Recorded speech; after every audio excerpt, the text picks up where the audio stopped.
इमाम अब्दुल्ला याफ़ई रहमतुल्लाह अलैह फरमाते हैं कि सारा बगदाद हजरत बिशर याफ़ी से मोहब्बत करता था, और सिर्फ इंसान नहीं, जानवर भी उनकी कदर करते थे। वो नंगे पांव चलते थे तो जानवर बगदाद की गलियों में गोबर नहीं करते कि रब करीम का बंदा जा रहा है। अल्लाह के वलियों की तो जानवर भी हया करते, वो गुजरते थे ना तो जानवर भी। बगदाद का एक ताजर था, जब अल्लाह ताला किसी को माल देता है ना तो वो बंदा सियाना भी जरा ज्यादा हो जाता है दूसरों से। उसकी सारा दिन ना मशवरे देने में उसका वक्त गुजरता है, उलमा को भी मशवरे देता है। वो कहता है इस मौजू से जुमा पढ़ाया करो, इसलिए कि आजकल इस मौजू की जरूरत है। चूंकि 50,000 जो देता है मस्जिद में साल के बाद, तो मैं कहता हूँ अक्सर कि तेरे पास पैसे ना होते तो फिर मैं पूछता तुझसे मशवरा कौन लेता है। अपनी हैसियत का तयन करो, किस चक्कर में पड़ गए हो, सारा दिन मशवरे देते गुजर जाती। अल्लाह ने अपने फजल से नवाज दिए, बस करो, सबसे तू सियाना। हजरत सालिम बिन अब्दुल्ला रदी अल्लाह तआला अन्हु के पास पैसे आए तो हजरत उस्मान गनी ने उन्हें कहा कि मुबारक हो, अल्लाह ने मालदार कर दिया। तो फरमाने लगे यार छोड़ो, पहले लोग मेरी जात की इज्जत करते थे, अब मेरी जेब की करने लग गए। उतने ही ठीक थे जितने जात की इज्जत करते। मुझे पता तो था कि मेरे कमाल की वजह से, तो ये बंदे के पास पैसे आते हैं ना तो नाराज ना होना आप लोग। मैंने देखा है ये सवेरे सवेरे गरीब औरतें आके बैठती हैं रमजान में ज़कात लेने वाली, अंदर से खबर आती है कि सेठ साहब टूथपेस्ट कर रहे हैं, फिर खबर आती है कि अखबार पढ़ रहे हैं। थोड़ी देर के बाद पता चलता है कि ब्रेड ठंडा आ गया था तो अब वो गर्म लेने गया है मुलाजिम, और फिर वो बाहर निकलते हैं तो फिर वो कहते हैं कि तुम लोग सवेरे ही आ जाते हो, सोने भी नहीं देते। वारस शाह मान करी ना वारसा दा, रब बेवारसा करके मार दई। अल्लाह की बेनियाजी से डरें। अगर अल्लाह ने देने वाला बना दिया तो लोगों को टटोलते फिरते हो। इमाम शाफई से आके एक शख्स ने कहा था जी मुझे तो कोई जरूरतमंद हकदार मिलता ही नहीं, मैं दूं किसको? तो इमाम साहब कहने लगे पहले तू बता, जो अल्लाह ने तुझे दिया तो उसका हकदार था, तेरा हक बनता था जो रब ने दे दिया? कहने लगा जी नहीं। तो फरमाने लगे तू फिर क्यों लोगों को चेक करता फिरता है? अगर रब ने फजल से दे दिया है तो तू भी देख, अगर कोई जरूरतमंद है तो ज्यादा टटोला ना कर। बहरहाल बात लंबी ना हो जाए, मजमून पे रहना चाहता हूँ। हजरत बिशर हाफी का सारा शहर कदर करता, प्यार करता। वो बगदाद का एक ताजर कहता जी मुझे नहीं बाबा अच्छा लगता। भाई आपको क्यों नहीं अच्छा लगता? तवज्जो है मेरी बात पर? आप लोग ज्यादा थके हुए तो नहीं? कुछ दोस्त ना मुझे घूरते हैं थोड़ा थोड़ा, पता नहीं, मैं क्योंकि कमज़ोर आदमी हूँ तो मुझे एहसास होता है कि यहाँ तो देर से बैठे हुए या कोई ऐसी बात है जिसकी वजह से मुझसे नाराज़ हैं। आप बिल्कुल फिक्र नहीं करें, मैं जल्दी चला जाऊँगा इंशाअल्लाह। और तकरीर भी मैं लंबी नहीं करता, मैं करता ही थोड़ी हूँ। मैं तो जुमे में घंटा नहीं करता, मैं तो मुख्तसर बात करने का कायल हूँ। तो थोड़ी आप परेशान ना हो, और कोई ऐसी बात भी नहीं करूँगा जिससे आप महसूस करें कि कोई मामला ख़राब हो रहा है। अल्लाह ताला आपको बेहतरीन सिला अता फरमाए। वो बगदाद का एक ताजर कहता मुझे नहीं जी बाबा अच्छा लगता। कुछ लोग हैं ना स्टाइल जरा हट के, यानी सबसे अलग बात करनी है, अलहदा बोली बोलनी, मुझे नहीं। भी तुम्हें क्यों नहीं अच्छे लगते? कहने लगा जी ये जुमे वाले दिन ना जुमे के फर्ज पढ़ के चले जाते हैं, बाकी नमाज नहीं पढ़ते मस्जिद में। मस्जिद में कौन सी नमाज पढ़नी जरूरी है जी?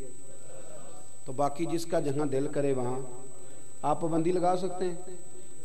मेरे एक मदरसे का तालिब इल्म था तो कुछ लोग मेरे पास आए, कहने लगे पीर साहब बच्चा दे दे नमाज पढ़ाने के लिए। दे दिया, फिर शिकायत आ गई, कहने लगे असर की पहली 4 सुन्नतें नहीं पढ़ता और इशा की पहली 4 सुन्नतें नहीं पढ़ता।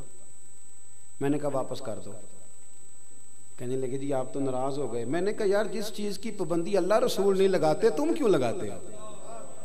रब रसूल अगर वो सुन्नतें जरूरी होती तो फर्ज कर दी जाती, तो जिसकी अल्लाह रसूल पाबंदी नहीं लगा रहे, हमारा अजीब मिजाज है ना, उसकी हम पाबंदी लगाते, कितनी गलत बात।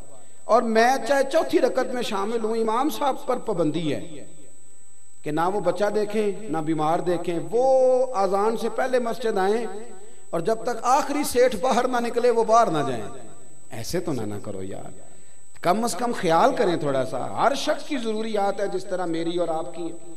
वो कहते थे ये फजर पढ़ के ना फर्ज जुमे वाले दिन चले जाते थे, बाकी नमाज नहीं, मुझे अच्छा नहीं लगता। एक दिन एक बंदे ने समझाया उस ताजर को कि यार तू इस इतनी सी बात पर एक बुजुर्ग पर तनकीद करता है।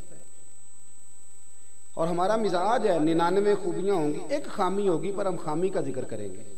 हालांकि इंसान है, एक खामी तो रहेगी, खामी का जिक्र करेंगे।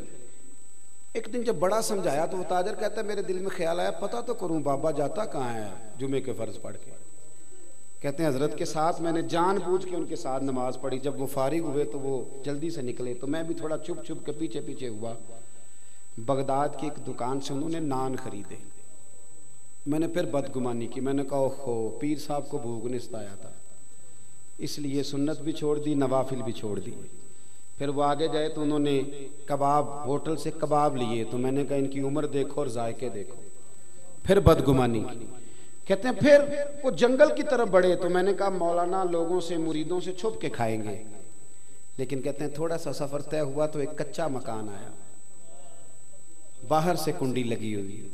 हजरत बिशर आफी ने खुद दरवाजा खोला और कहते हैं मैं सुराख से देख रहा था एक फालज ज़दा बूढ़े बीमार बाबा जी लेटे और उनके मुंह से रतूबतें पानी की निकल रही हैं।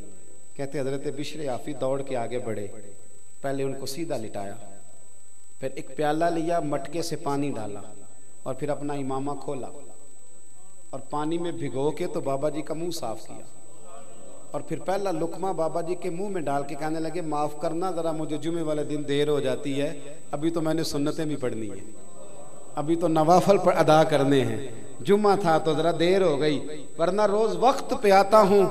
वो शख्स कहता है मैं, मेरे वजूद के रोंगटे खड़े हो गए, मैं क्या सोचता था और बन क्या गया।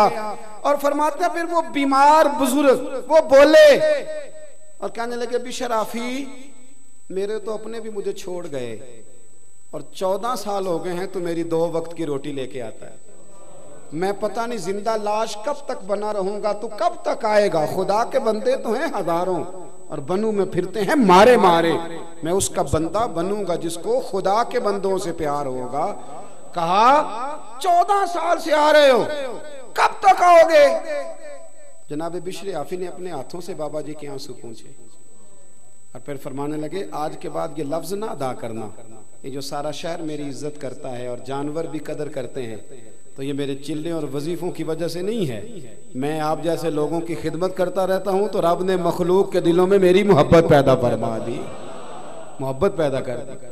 वो कहते हैं खाना खिला के हज़रत बिशर आफी बाहर निकले तो मैं कदमों में बैठ गया, मैंने कहा मुरीद कर ले। कहने लगे एक शर्त है, तवज्जो है मेरी बात पर, यहाँ करामत होती भी नहीं तो लोग फेसबुक पे दे देते हैं कंपनी की मशहूरी के लिए, क्या तमाशा है, जो बातें छुपाने की थी वो बता रहे हो, ये क्या बिगाड़ दिया तसव्वुफ का रंग, जेड़े महरम राज हकीकत दे वो ते राज़े हकीकत खोल दे ही नहीं, ए जिन्ना वेखिया नहीं हो करन गल्लां, जिन्ना वेख लिया हो ते बोल दे ही नहीं, वो तो बात ही नहीं करते। वो तो हजरत बिशर आफी फरमाने लगे एक शर्त है अगर तूने मेरा मुरीद होना है। का वो क्या। फरमाने लगे ये जो तूने देखा है ना मेरी जिंदगी में किसी से बात ना करना, ये मेरी शर्त है। फिर फरमाने लगे यही तो चंद नेकियां जिनके सबब अल्लाह कयामत पे रहम फरमाएगा, ये भी लोगों के सामने ले आऊं।